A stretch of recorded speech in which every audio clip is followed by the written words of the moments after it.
And so this week's Parsha is Parshas Mishpatim, begins on page 417 in the Article Stone Chumash, that is Shemos chapter 21. And the Parsha begins, and these are the ordinances that you shall place before them.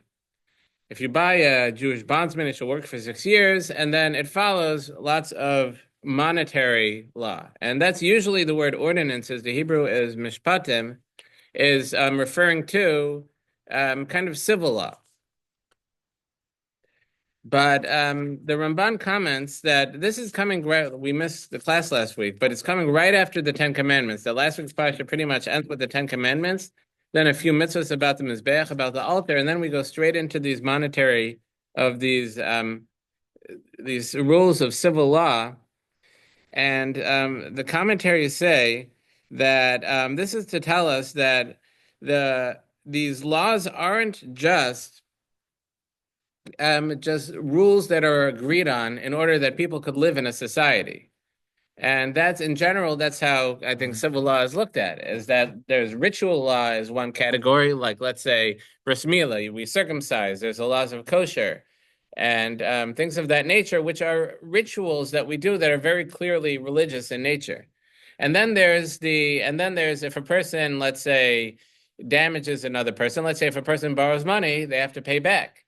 If a person causes damage to another person's property, or even if their property causes damage to another person's property, they have to pay for the damage they cause. That's a whole different category of just, and there has to be rules that we live by in order to have a safe society. But the Torah is telling us that's not the case, and that the the laws of interaction that how people interact with each other and responsibilities that people have to each other are religious in nature as much as the ritual laws. And the commentaries say, the Medrash actually says that that's the reason why it discusses laws of the mizbech, laws of the altar, immediately going into these laws of the monetary law, to tell us that the Medrash says it's because to tell us that the Sanhedrin, the high court that deals with these issues, has to that they would sit in the chamber right near the altar. And I think Klayakar understands that to be telling us that the same way the altar is a place that we bring offerings and atone for mistakes that we make in ritual areas, laws that govern the relationship between man and God.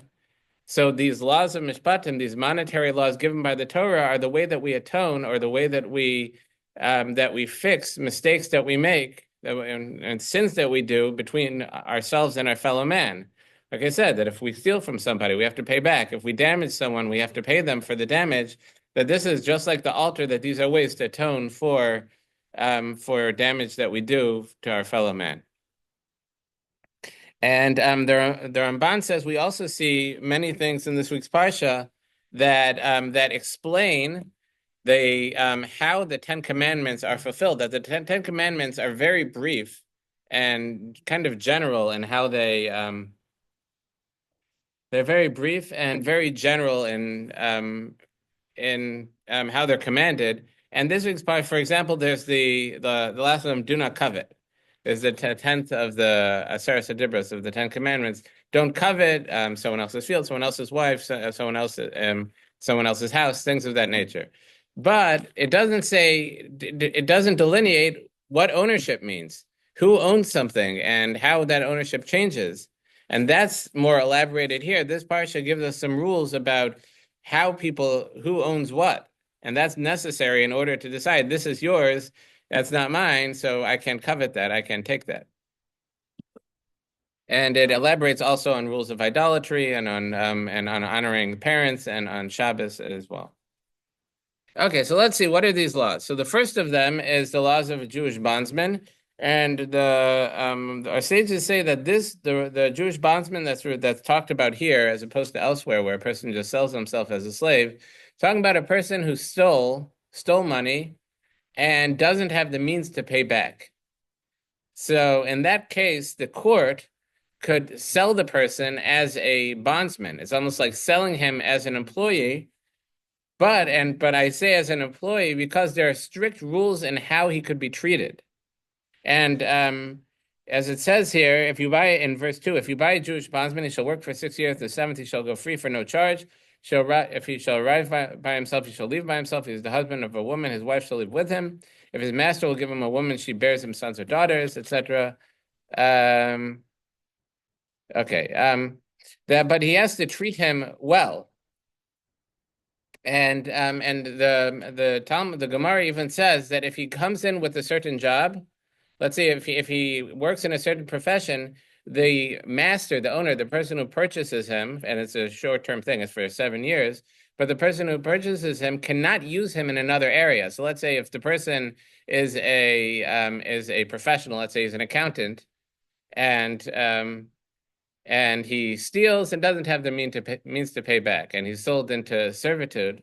So the person who purchased him is not allowed to use him as a field worker or for menial labor. Since his profession was as an accountant, he could use him as an accountant for himself, or he could even hire him out as an accountant and collect his salary, but he can't put him into work in areas that he wasn't in before, and he has to treat him very well.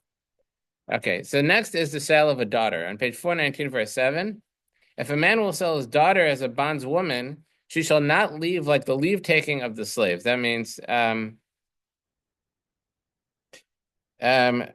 okay, so that's referring to a non-Jewish slave who we'll see later in the Parsha will go free if the master would beat him, if it would beat the slave, and let's say knocks out an eye or a tooth or any limb. He detaches an eye, a tooth, or a limb, so the slave would go free. The master would be forced to set him free for having injured him. But that would not be true in this case. He has to treat her well, but she wouldn't actually go free in that case. But in verse 8, if she is displeasing in the eyes of the master who shall have designated her for himself, he shall assist in her redemption. He shall not have the power to sell her to a strange man, for he had betrayed her. If he had designated her for his son, he shall deal with her in according to the rights of the young women. And if he shall take another in addition to her, he shall not diminish her food, her clothing, or her marital relationships. And if he does not perform these three for her, she shall leave free of charge without payment. So our sages explain this case of someone sells his daughter as a bondswoman, that this only works if a person purchases a girl with the intention of marrying her. And this was done, let's say, if someone was desperate and couldn't feed his family. Who would sell his daughter as a bondswoman? It's a person who didn't have the means to feed his family, and they were starving. So in order to try to get his daughter a better life, he could sell her as a bondswoman, and the person who purchased her, that money would be considered Kedushin money. It would be money of like the ring that's given, and the intention would be that he would marry her. Or he could, or his son could marry her. But if they do not do that, so then he has to set her free. And if he does marry her, he can't treat her any different than any other wife. And that's what it says here, that he shall not diminish her food, her clothing, or her marital relationships. And this actually teaches us about a normal marriage, that this is something that when a husband gets married, he's contractually obligated in by virtue of the marriage. And that is, he's obligated to provide food for his wife. He's obligated to provide clothing for his wife, and he's obligated to provide her an intimate relationship. And if he doesn't provide that, he's violating the contractual agreement of the marriage. Okay, and this is true by this bondswoman but this is true as well for any wife. We're saying that he can't treat her different than any other wife. Okay, so now on page 421, we have the halacha of a murderer. Page 421, verse 12. One who strikes a man so that he dies shall surely be put to death. But for one who had not lain in ambush and Hashem had caused it to come to his hand, I shall provide you a place to which he shall flee. So if a person kills intentionally, they call that like homicide. That's when a person intended to kill and he did kill. So in that case, he's put to death. That's capital crime. But if the person did not intend to kill, but he did something with negligence that brought about a death. So let's say a person, an example this might actually be worse than the usual case of where the city of refuge would save. But if a person was, let's say, clearing out stuff from a house and just threw something out the window, threw the piano out the window, as it were, and it killed somebody. So that I think would actually be considered close to intentional, meaning the person didn't intend to kill someone there, but they did something so negligent that it's close to intentional. So in that case, they wouldn't be killed in court, but the court would actually, the Rambam says the court would give them over to the relatives, and the relatives would be allowed to kill the person to take revenge. It's called the Gol Hadam, the redeemer of the blood. But if a person didn't intend to kill and wasn't completely negligent to the point of intentional, like that is, throwing a piano out a window into a street is so negligent that it's the close to intentional. But let's say if someone is chopping wood, this is the example of the Gemara, the let's say the axe handle slips and it ends up killing a person. So in that case, they should have been more careful, but they aren't. It wasn't intentional. It's not even close to intentional. It's negligent. There's negligence involved. So in that case, they'd have to run away to the city of refuge, and they would have to stay there until the death of the Kohen Gadol. Okay, and then it continues, verse 14, if a man shall act intentionally against his fellow to kill him with guile, from my altar shall you take him to die. That means that we have no concept. In the ancient times, there was this concept of sanctuary, that a person could, like they would flee to a church, and like the law enforcement has no authority there, and the person would be safe there. But the Torah is telling us that you would even take him away from there's no sanctuary, and even you would pull him off the altar to be put to death. And there's actually an incident in the prophets that King Solomon was chasing after someone to kill him. His father, King David, wanted actually this person to be put to death for his crimes, but couldn't do it politically. But King Solomon was carrying out the will of his father, the king, and putting this person deserving to death. And they ran away and like grabbed onto the corners of the altar, and he was dragged away to be killed. And in spite of the fact that he was there, and I think the Talmud Das, Moshe Sternbach explains this also metaphorically, that he's taken from the altar, from my altar you shall take him to die, means that if a person sins, that doing a mitzvah, a positive mitzvah, does not get rid of the sin. That when a person is judged for their actions, we don't take a balance of he did this bad and this good, so he's somewhere in the middle.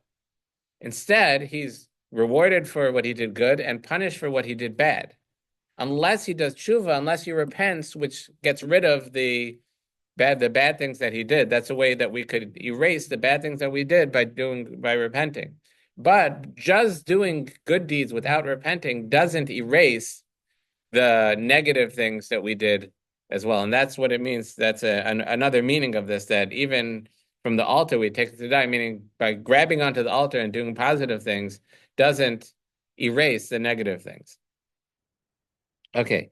In verse 15, one who strikes his father or mother shall surely be put to death. That if they hit their father or mother, cause a wound, that's a capital crime. One who kidnaps a man and sells him, who is found to have been in his power, shall surely be put to death.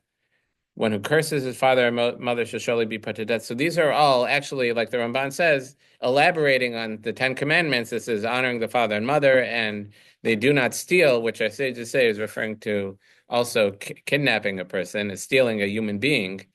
That if they enslave a person and sell them, they're also put to death. So in verse 18, if a man quarrels and one strikes his fellow with a stone or fist and he does not die but falls into bed, if he gets up and goes about outside under his own power, the one who struck is absolved. Only for his lost time shall he pay, and he shall provide for healing.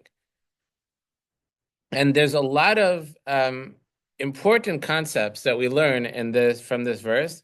One of them is the laws of chavalas, the laws of responsibility someone has if they injure another person.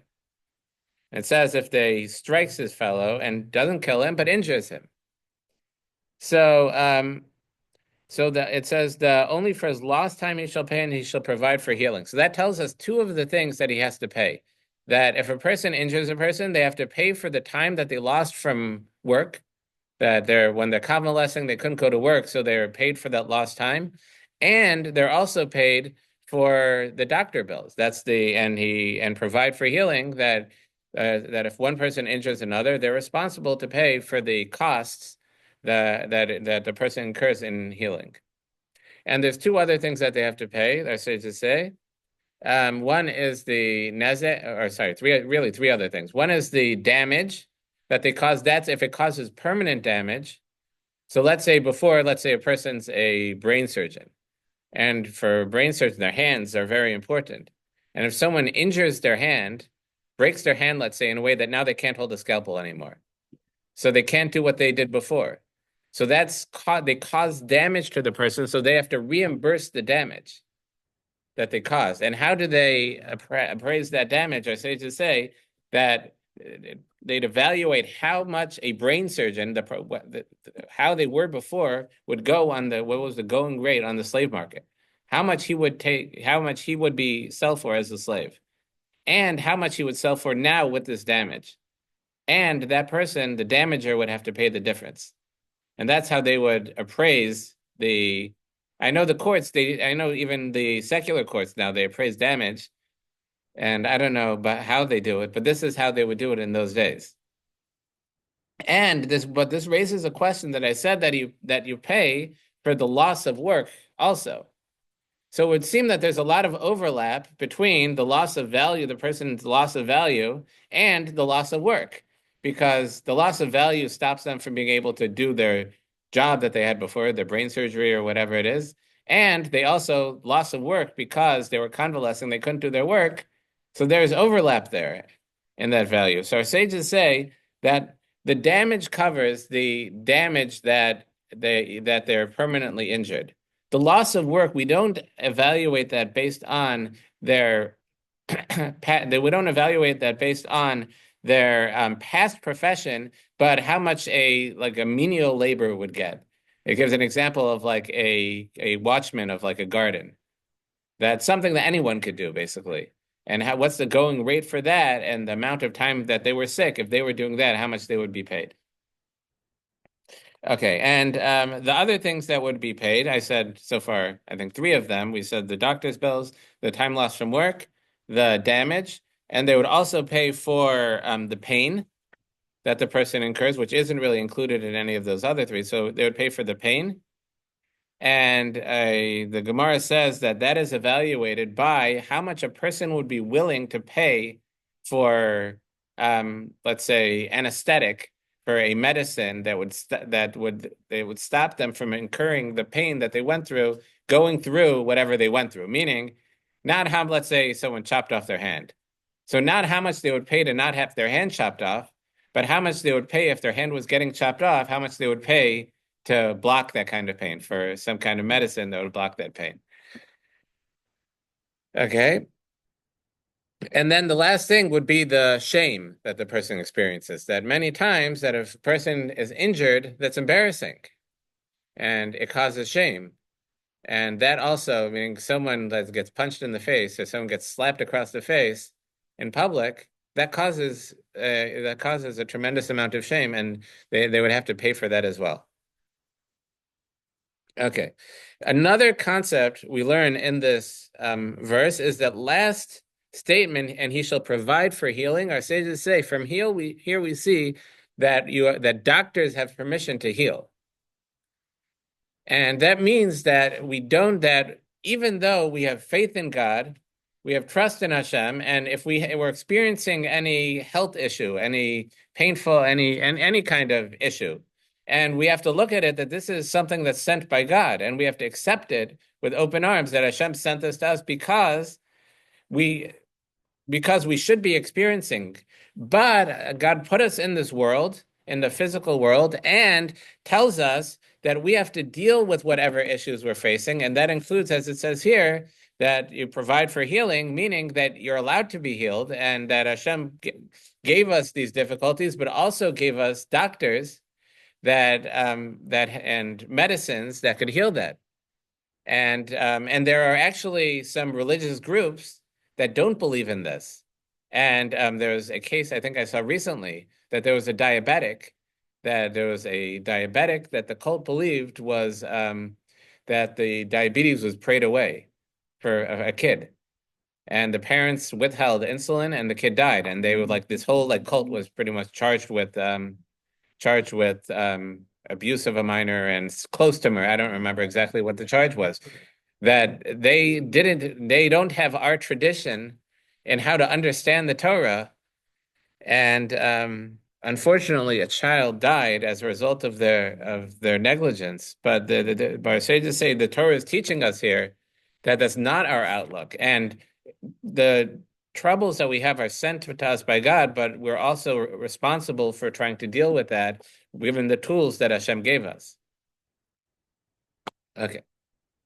Now, moving on, in verse 20.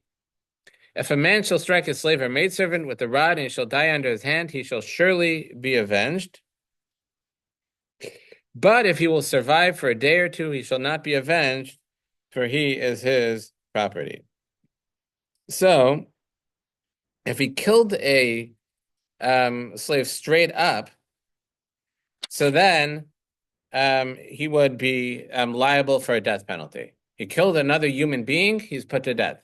But if he survives for it says a day or two, if he'll survive for a day or two, so then the assumption is he didn't intend to kill him. And because we're talking about a slave, it's his property, so he doesn't want to lose that money. And since he didn't die right away, so it's assumed that he didn't intend to kill him. So in that case, he wouldn't be put to death. Okay, in verse 22, this Parsha is packed, so I might have to jump around a little bit. But this little section is important. If men shall fight and they collide with a pregnant woman and she miscarries, but there will be no fatality, he shall surely be punished as the husband of the woman shall cause to be assessed against him, and he shall pay it by order of the judges. That they would assess a monetary fine. So if someone kills a fetus, they're not put to death, it's not considered murder. It's prohibited, but it's not considered, they're not put to death, but they are forced to pay the damage that they caused. Okay, in verse 23, but if there shall be a fatality, then you shall award a life for a life. So if if the woman is killed, so then it's considered murder and he is put to death. Okay, but then it continues in verse 24, famous sequence: an eye for an eye, a tooth for a tooth, a hand for a hand, a foot for a foot, a burn for a burn, a wound for a wound, a bruise for a bruise. The Gemara says in Bava Kama, the Gemara says very clearly, and with an extended discussion, it's about 2 pages, both sides discussing this for how we know it, but it's really taken for granted, and the question is, how do we know that this is the case?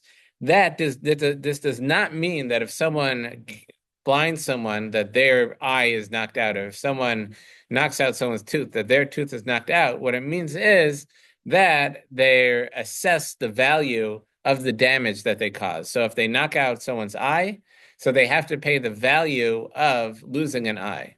And if they knock out someone's tooth, they have to pay the value of losing a tooth, that they don't actually perform that amputation on them. So that's what's stated by the Gemara. And the Vilna Gaon points out, just a hint to this in the wording of the verse, is that the way it says ayin, an eye for an eye, is ayin tachas ayin. Literally means an eye under an eye. And the Vilna Gaon says, if you look at the letters that come under the letters of ayin, letter of I, so meaning the letter that follows each one of those letters. So the one under ayin, the first letter of ayin, it's the first letter in the word. The first letter is pei. And the second letter is yud. So the letter under that is chaf. And the letter under nun is samach. And those are the letters of kesef, which means money. So he says that's a hint in the Torah that when we say an eye for an eye, we're talking about money, that you pay the value of an eye. Okay.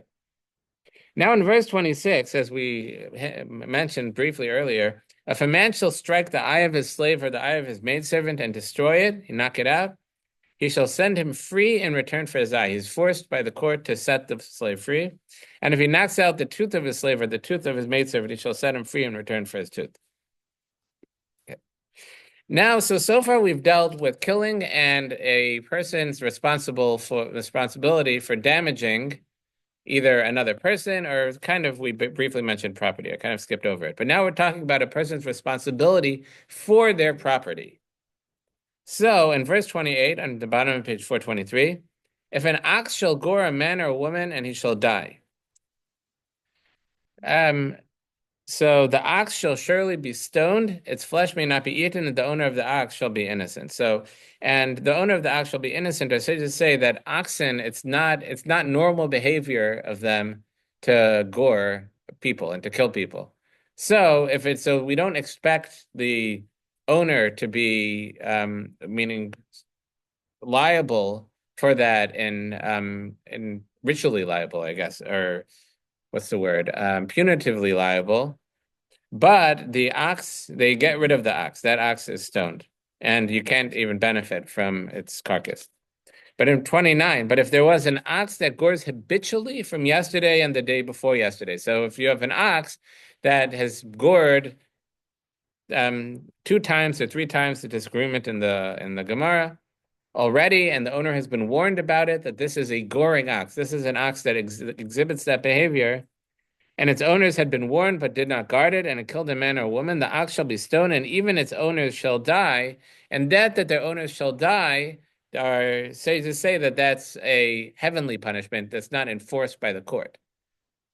But it's saying that that's what they're deserving of, and that will come, and the heavens will take care of that.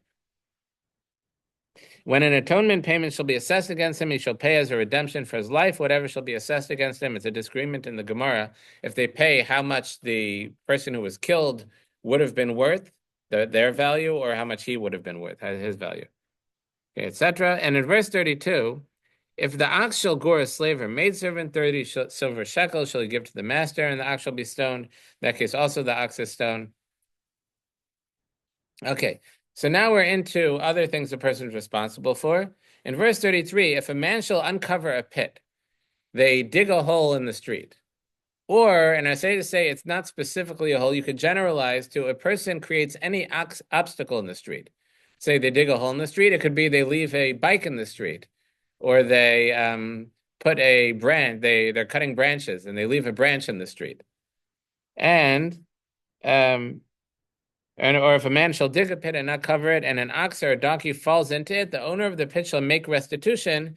That a person's responsible not only for the damage that they cause directly, but even if they put an obstacle and that obstacle damages, so the person's responsible for it and they have to pay for the damage that it causes, he shall return money to its owner and the carcass shall be his. So he pays the value of the animal that was killed and he keeps the carcass.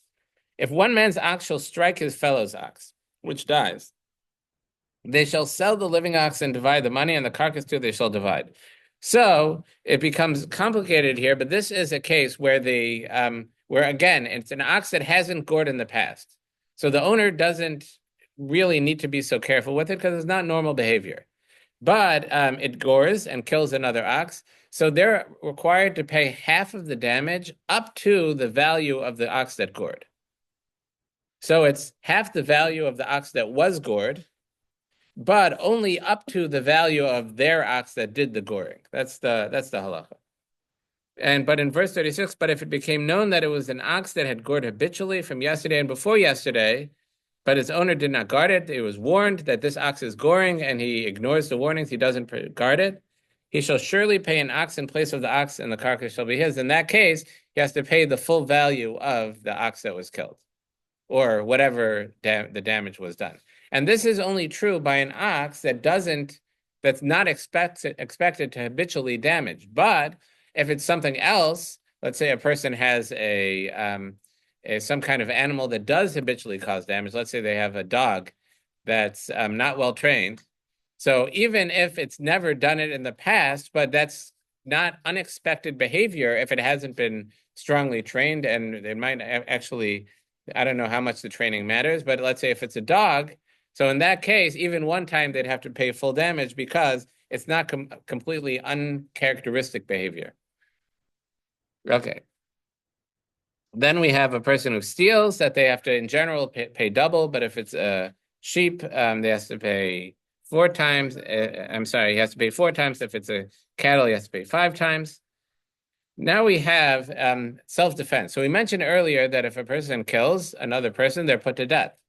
But on page 427, chapter 22, if the thief is discovered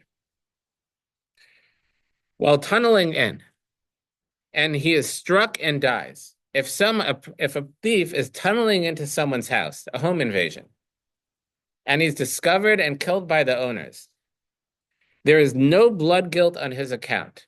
That there's a halachic assumption in the Torah that someone who's committing a home invasion is there to kill, that he's ready to kill if he finds anyone in his way. And if he is killed, there's an assumption of self-defense. And this might be like some similar to like the castle doctrine or whatever it is, that a person's allowed to like stay in their home and defend their home. That we have, or stand whatever it is, stand your ground and castle doctrine. But there's an assumption in the Torah that someone committing a home invasion is going to kill, and a person is allowed to defend themselves from that.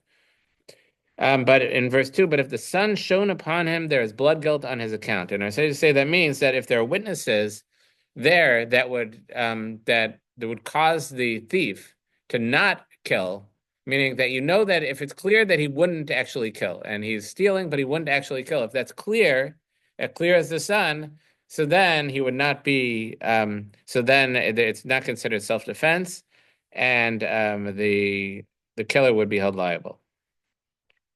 Okay, if the theft shall be found in his possession, whether live ox or donkey or sheep or goat, he shall pay double. And that's in general, a thief pays double. But in the Torah, there are actually two types of thieves. Here we're talking about a thief like a burglar who sneaks in the middle of, sneaks in when nobody's looking and takes something. That kind of thief pays when he's caught, he has to pay double what he stole. But there's another type of thief, I think that we'd call him a robber, someone like a mugger, someone who, because of his strength or whatever, his weapons, whatever gives him strength, he forces someone to give up their property to him. So in that case, they do not pay double. They pay the value of what they stole plus 1/5 of a surcharge. Okay. And then we have more laws about a person's responsibility for their property. In verse 4 on page 427, if a man permits livestock to devour a field or vineyard, they let their animal, their sheep, their goat, eat in someone else's yard, someone else's garden. Whether it's that loses livestock or grazed in another field, that's whether it just walked through there and the walking caused damage, or grazed in there. From the best of his field, the best of his vineyard shall he pay. He has to pay for that damage, make restitution, and pay hard cash or something that's easy to sell. In verse 5, if a fire shall go forth and find thorns in a stack of grain or standing crop, and this is a fire goes forth, it's not even really his property, it's something that's like not really tangible, and it's something that he didn't completely cause to move. He lit a fire, the wind blew it somewhere else, he didn't really bring it there, the wind blew it. Still, the one who kindled the fire shall make restitution. So if a person lights a fire and it causes damage elsewhere, so the one who lit the fire is liable for that damage. And then we have the laws of Shomrim. So up until here, we've had if a person did damage or their property, or they indirectly caused damage themselves. Next, the Torah talks about if a person accepts responsibility for someone else's stuff and it gets damaged. So basically, our sages understand that there are 4 different categories of shomrim, of people who take custodial responsibility. That there's a free custodian. That's, you say, can you please watch my cat for me? I have to go out, or can you please watch my dog? And something happens to the dog. Or could you please watch my, like you have something of value, you don't want to leave it out. Say, could you please watch my watch? And it gets lost, it gets stolen, something like that. So if it's a free watchman, he doesn't have to pay unless he was negligent. So if an accident happens, or if it gets stolen, or if it's lost, as long as he wasn't negligent, he's exempt from paying. But if he's paid for being a watchman, if you pay somebody to watch your pet or your valuables, So then in that case, he's not liable if an accident happens, but he is liable if it gets stolen or lost. And then the next level, and a renter is included in that. It's a discussion in the Gemara, but we paskin that a renter and a paid watchman is the same level of responsibility. Then you have a borrower, that if someone is allowed the use but isn't paying for that use, so someone says, "Could I borrow your car?" and it gets damaged. Even if it was an accident, even if they didn't do anything to cause the damage and they did a normal, appropriate amount of protection, they're still liable for the damage. So, but Taisa says that if it's a complete act of God, let's say meaning something that has nothing to do with what they did. Let's say a meteor came and hit it, or was struck by lightning. It's something that's completely beyond what they were responsible for. They're exempt. And another thing they're exempt for is what the Gemara calls mesa machmas malacha. That means it died through the normal usage. So let's say if a person borrows in the example there, a person borrows an ox to plow their field, and he's plowing the field in a normal way and has a heart attack and dies through normal use. So in that case, since that's what he borrowed it for, and that's what he was doing, and that's what killed it, so he's exempt in that case. I guess the modern day analogy would be if a person borrows a car and they're driving it and it breaks down through normal use. So then the borrower would not be responsible because the damage happened through what they borrowed it for through normal use. But if something else happens, if they get into an accident, or even if, like, let's say they're driving maybe and go drive into a pothole and it breaks the axle or something like that, then they would be liable because that's not necessarily considered they're like debt through normal use. Okay. Then we have if a person seduces a virgin who's young, and she has to be very young, actually, like from 12 to 12 and a half, lies with her, she'll provide her with a marriage contract as a wife. She could force him to marry her, and he's never allowed to divorce her, but only if she wants. And the sorceress, and let's see, in verse 20, on page 431. You shall not taunt or oppress a stranger. A stranger means a convert. You shall not taunt or oppress a convert, for you were strangers in the land of Egypt. That a convert is someone who's usually doesn't necessarily have the same social currency that someone who grew up in the community has, and they don't necessarily have family in the community usually. So there's someone who's very vulnerable. And there's a special prohibition against oppressing a convert. In verse 21, you shall not cause pain to any widow or orphan. Again, someone who doesn't have the usual protection framework that so they don't have a father, they don't have a husband. So if you dare to cause him pain, for if he shall cry out to me, I shall surely hear his outcry. My wrath shall blaze, and I shall kill you by the sword, and your wives will be widows, your children orphans.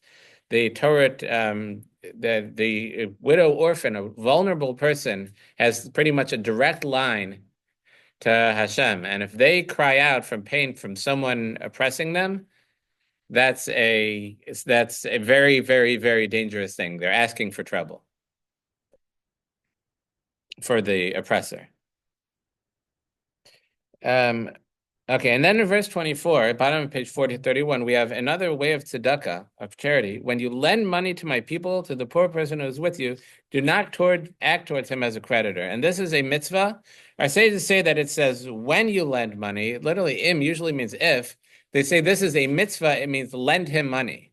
Meaning that not only do we give tzedakah, charity, by just giving them a donation, but lending money is also charity, and in many cases, it's a better form of charity than giving them money as a gift, because you give them the funds that they need while allowing them to keep their dignity. And because accepting charity is something that's very shameful for people, and but everybody has to borrow money. People get a house, people get a car. Millionaires borrow money. It's part of the way of the way of the business world. So if you lend someone money, so that's giving them, especially like to start a business or something of that nature, giving them the funds to start a business as a loan is in many cases the highest form of charity because it's allowing them providing them with a livelihood while at the same time allowing them to preserve their dignity. But at the same time, there's no prohibition, and it's advisable to do it in a way that you could get your money back. Meaning, just because you're lending the money as a mitzvah doesn't mean that it's a gift, it's a loan. So the Gemara says to lend the money without witnesses is violates the prohibition of don't put a stumbling block in front of the blind, because you're asking for trouble. And so the Gemara says that you're lending money, but make sure you do it in a sane way. Make sure there's a contract and maybe even have guarantors on the loan and do it in a way that you could be paid back. But it does say you have to do it in a sensitive way and do not act towards him as a creditor on page 433. That means that you should treat them the way you treated them before, not as someone who's in debt to you. And do not lay interest upon him. There's a prohibition against taking interest from another Jew for a loan. And if you take your fellow's garment as a security until sunset, shall you return it to him? If, let's say, the only valuable he has is his blanket, and you take the blanket as a collateral, you have to return it to him at night so he could use it. So what's the value of taking it if you're giving it back to him? So there's a number of them. One of them I say to say is that if he were to die, and the orphans, let's say, get the estate, so then it could be hard. It could be difficult recovering a loan once the borrower dies. And there's technical difficulties based on does he have land, does he have real property? But if you have the collateral, if you have something as collateral, then you could keep that. That makes it much. It simplifies things. But you have to give it back to him when he needs it. Okay. Where am I? Okay, then we have some laws of the integrity of the judicial process. Don't take bribes and don't help people out inappropriately. Where are we? Okay, so then we have in verse 9 on page 435 again about oppressing a stranger. Do not oppress a stranger, for you know the feeling of a stranger, for you were strangers in the land of Egypt. 6 years shall you sow your land, gather in its produce. The 7th you shall leave it untended and unharvested, the mitzvah of the Shemitah, of the sabbatical year. And in verse 12, 6 days you shall accomplish your activities. The 7th day you shall desist, so that your ox, donkey may be content. The mitzvah of Shabbos. So this is, again, elaborating on the 10 commandments. We have the mitzvah of Shabbos there. Here we have the Shemitah, which is the 7th year, and Shabbos, the 7th day of the week. And then on page 437, verse 14, the 3 pilgrimage festivals shall you celebrate for me during the year. You shall observe the festival of matzahs. 7 days shall you eat matzahs. I have commanded you at the appointed time of the month of the springtime. For in it you left Egypt. And this tells us that the Pesach takes place in the springtime. And this is one of the sources that we add an extra month to the year in order to keep the lunar year and the solar year in sync, because Pesach has to remain in the springtime in Israel. And the festival of harvest, the first fruits of your labor that you sow in the field, that's the Shavuos. And the festival of the ingathering at the close of the year, when you gather in your work from the field, that's the holiday of Sukkot. 3 times during the year shall your menfolk appear before the Lord your God, etc.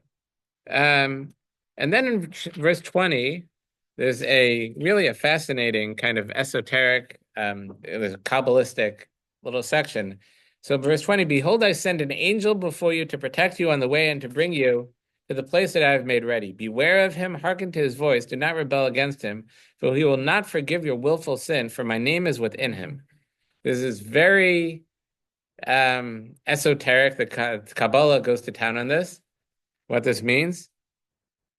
But just on a basic level, the Rashi says, or our sages say, that he's quoting the Medrash, that this is telling them that they're going to sin, that they are going to sin, and the divine presence is going to leave them. And instead of being pretty much directly led by Hashem, they're going to be led by an angel.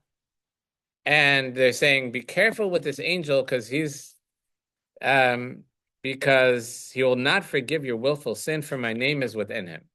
Once again, what that means is completely beyond me. They say that the angel is Metatron, and the numerical value of the name Metatron, the numerical value is the same as Shakai, the name of Hashem. But from what I understand, just on a very, very, very basic level, is that what it's saying is that the same way that a person, let's say, could be judged by Hashem directly, or he could be judged through a messenger. Let's say that a person could die by just his soul leaving him. A person just dies in their sleep, their soul leaves them. Or a person could die and by many messengers of Hashem. Hashem could send a murderer. They could send an animal, as we've seen throughout this parsha. They could send an ox to Gorim. That's a messenger of Hashem. And we ask Hashem that our judgment should come from him because Hashem is merciful. And this is true in the physically, this is true spiritually as well. That the spiritual judgment could be carried out by Hashem directly, or it could be carried out by some intermediary where Hashem's the ultimate judge, but the judgment is carried out by a spiritual messenger.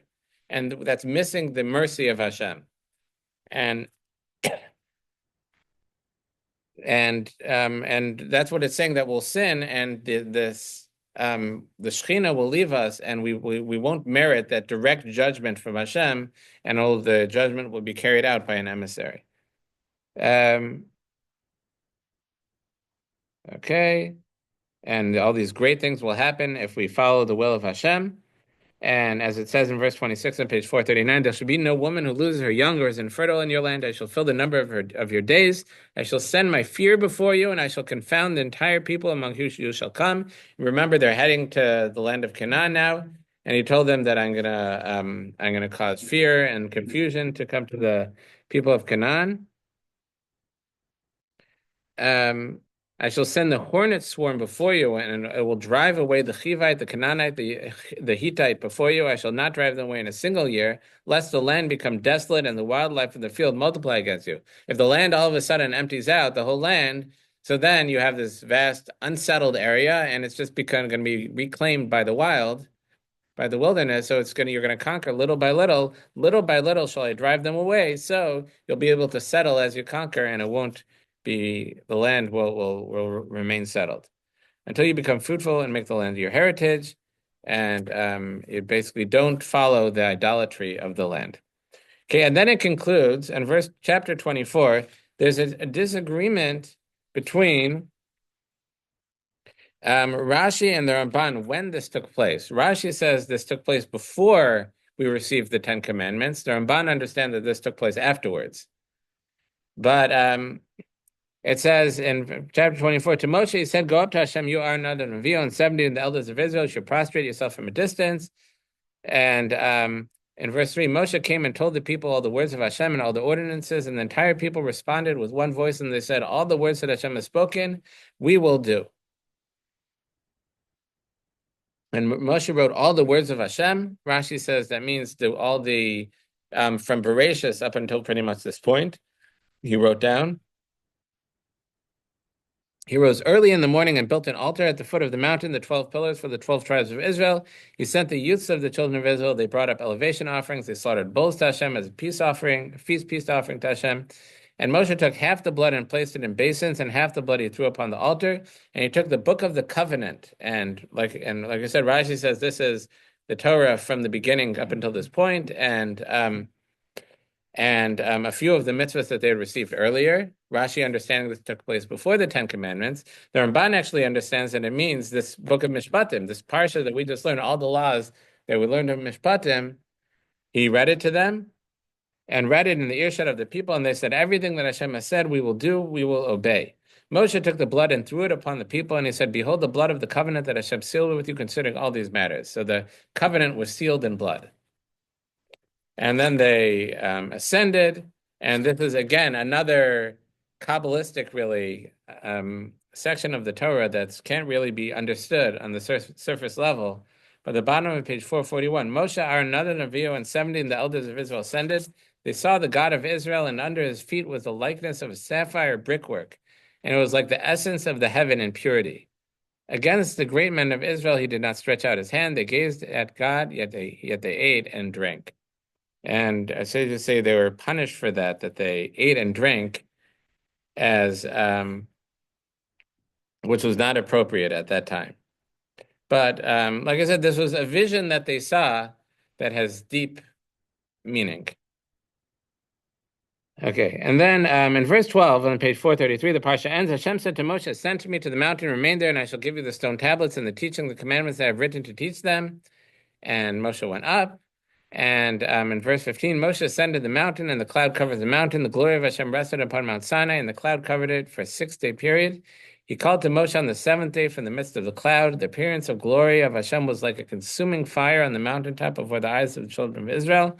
And Moshe arrived in the midst of the cloud and ascended the mountain. And Moshe was on the mountain for 40 days and 40 nights. And according to the Ramban, so this took place after the giving of the Torah. So they have the 10 Commandments. He came down. They taught this Parsha Mishpatim, and then they did that covenant. And then he went back up and was taught the Torah, the entire Torah by Hashem in those 40 days and 40 nights. Okay, shkoyach, everybody have a great Shabbos.